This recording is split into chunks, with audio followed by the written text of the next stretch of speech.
क्या बिहार में गरीबों से छीना जाएगा मताधिकार? क्या स्पेशल इंटेंसिव रिवीजन के नाम पर जारी है भ्रष्टाचार? आखिर क्यों विपक्ष रहा है चुनाव आयोग को ललकार? डॉक्टर पंकज स्पीक्स में आपका स्वागत है। मैं हूं पंकज श्रीवास्तव। नमस्कार।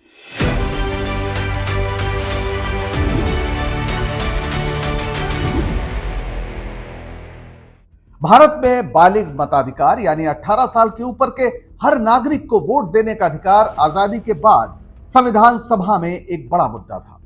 1947 से 49 के दौरान संविधान सभा में इस बात पर गर्मा गर्म बहस हुई कि क्या सभी को बिना शर्त वोट देने का अधिकार होना चाहिए। कुछ सदस्यों ने तर्क दिया कि मतदाताओं को शिक्षित होना चाहिए क्योंकि निरक्षरता के कारण लोग गलत नेताओं को चुन सकते हैं। लेकिन इस विचार का कई नेताओं ने, खासतौर पर जवाहरलाल नेहरू ने कड़ा विरोध किया। उन्होंने शिक्षा या संपत्ति जैसी शर्तों को खारिज करते हुए कहा कि लोकतंत्र की ताकत हर नागरिक की भागीदारी में है, चाहे वो पढ़ा लिखा हो या नहीं हो। नेहरू का मानना था कि मतदान का अधिकार केवल अमीरों या शिक्षित लोगों तक सीमित करना औपनिवेशिक मानसिकता को बढ़ावा देगा। उन्होंने कहा, हमारा लक्ष्य एक ऐसा लोकतंत्र बनाना है जो सभी को समान अवसर दे, ना कि केवल विशेष वर्ग। नेहरू जी ने यह भी याद दिलाया कि स्वतंत्रता संग्राम में देश की जिस आम जनता ने व्यापक भागीदारी की थी, वो ना तो बहुत पढ़ी लिखी थी और ना ही उसके पास खास संपत्ति ही थी। जो आजादी के लिए लड़े, उन्हें आजादी के फल से कैसे वंचित किया जा सकता है।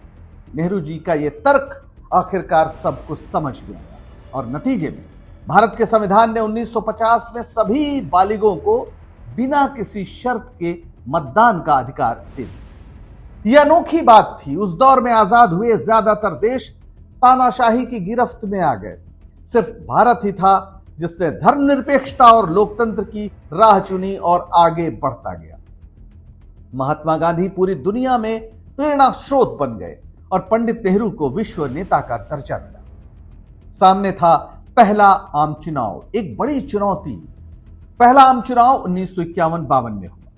यह दुनिया का सबसे बड़ा लोकतांत्रिक प्रयोग था। इतनी बड़ी आबादी कहीं भी लोकतंत्र के जरिए सरकार नहीं चुनने जा रही थी और इस महाप्रयोग की नींव रखी थी भारत के पहले मुख्य चुनाव आयुक्त सुकुमार सेन। सुकुमार सेन एक भारतीय सिविल सेवक जिनका जन्म 1898 में कलकत्ता में हुआ, जो अब कोलकाता है। उन्होंने लंदन विश्वविद्यालय से गणित में स्वर्ण पदक हासिल किया और 1921 में भारतीय सिविल सेवा, जो उस समय आईसीएस कहलाती थी, उसमें वो शामिल हुए।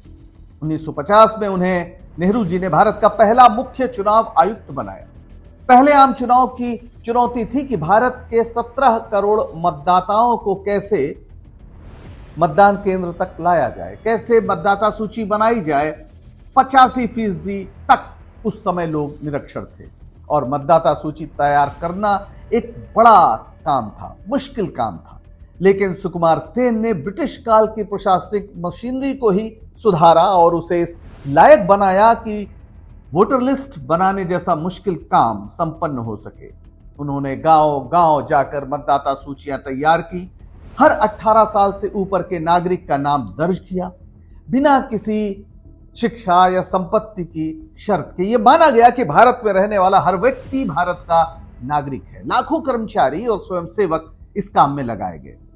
सुकुमार सेन ने यह भी सुनिश्चित किया कि प्रत्येक मतदाता को 2 किलोमीटर के दायरे में मतदान केंद्र का अवसर मिले।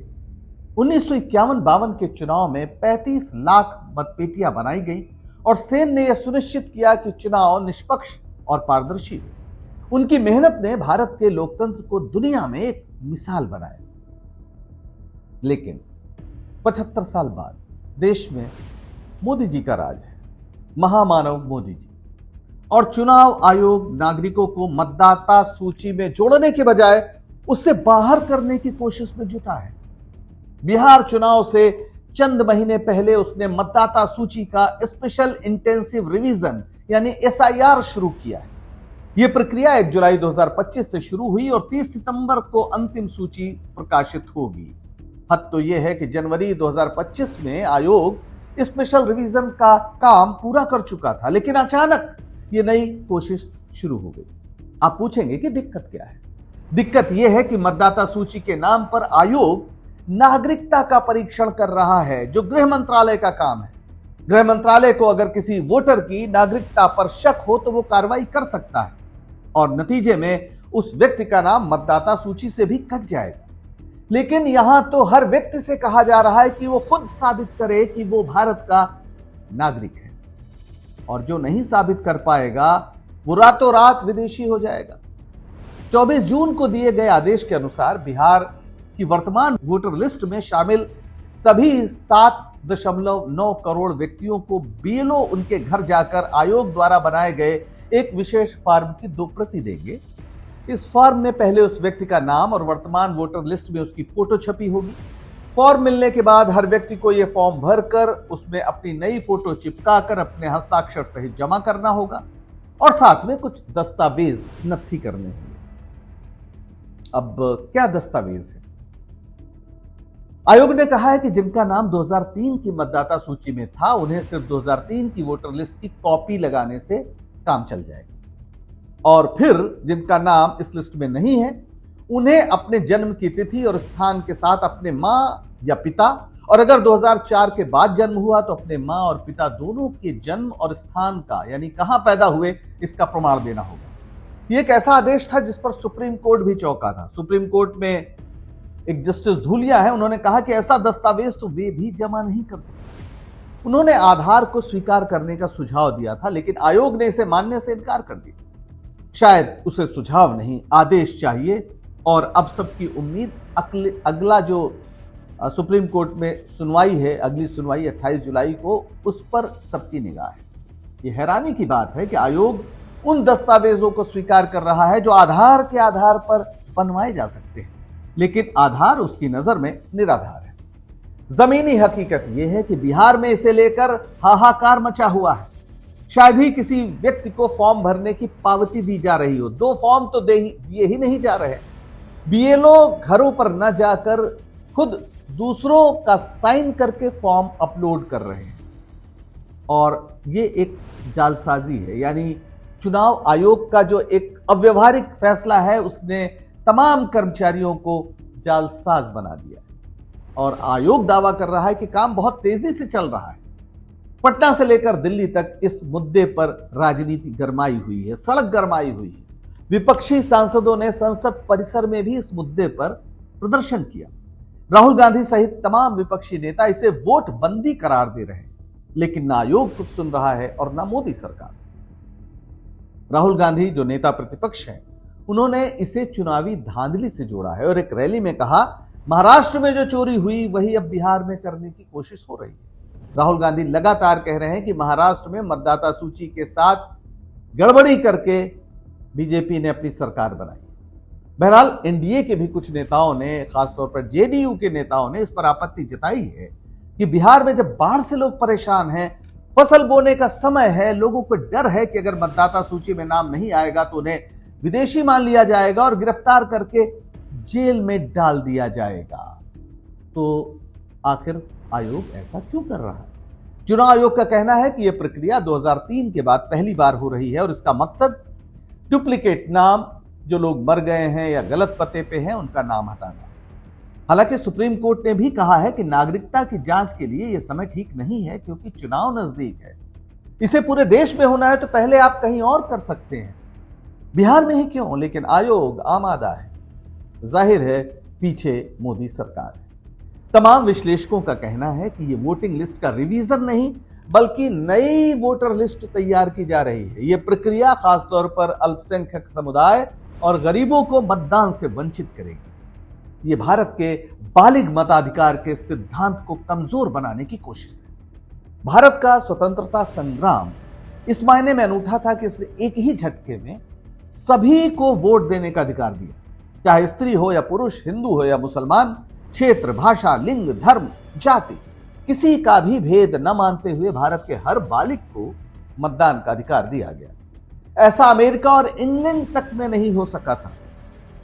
अमेरिका में अश्वेतों और महिलाओं को मताधिकार के लिए सदियों संघर्ष करना पड़ा, लेकिन भारत की आजादी का फल सबको एक साथ समान रूप से मिला। राजा रानी की कहानी खत्म हुई और शासक मतपेटी से निकलने लगे। भारत के इतिहास में पहली बार ऐसा हुआ कि कोई भी व्यक्ति इस देश में शासक बन सकता था, लेकिन शासन का अर्थ राज करना नहीं, जनता की सेवा करना था। अफसोस कि पंडित नेहरू जैसी विश्व दृष्टि से संपन्न नेताओं ने देश की जनता को जो तोहफा दिया था उसे मोदी सरकार छीनने की कोशिश कर रही है। चुनाव आयोग निष्पक्ष संवैधानिक संस्था की तरह नहीं, सरकार के एक विभाग की तरह काम कर रहा है। दुनिया के सबसे बड़े लोकतंत्र का यह पतन पूरी दुनिया देख रही है और खुलेआम कह रही है कि भारत की डेमोक्रेसी इलेक्टोरल ऑटोक्रेसी में बदल गई है और जल्दी ही ये क्लोज डेमोक्रेसी में बदल जाएगी, यानी चुनाव के नाम पर दिखावा होगा। लोकतंत्र किसी तानाशाह के पैरों की जूती होगी। सवाल यह है कि क्या भारत की जनता ये बर्दाश्त कर पाएगी? वोटबंदी को लेकर बिहार की जनता का प्रतिवाद यह तय करेगा कि देश किस दिशा में जाएगा। खबरें बताती हैं कि जनता को वोटबंदी का यह खतरा न सिर्फ महसूस हो रहा है, बल्कि वो चुनाव में इसके दोषियों को दंडित करने का भी मन बना रही है। खासतौर पर गरीब, दलित, वंचित और अल्पसंख्यक समुदाय में यह गुस्सा दिनों दिन बढ़ रहा है। नतीजे का इंतजार आप भी करिए, हम भी करेंगे। आज के लिए बस इतना ही। डॉक्टर पंकज स्पीक्स के शो आपको पसंद आए हों तो इसे लाइक करें, शेयर करें और चैनल को सब्सक्राइब करें। आपका सब्सक्रिप्शन हमारा हौसला बढ़ाता है। शुक्रिया।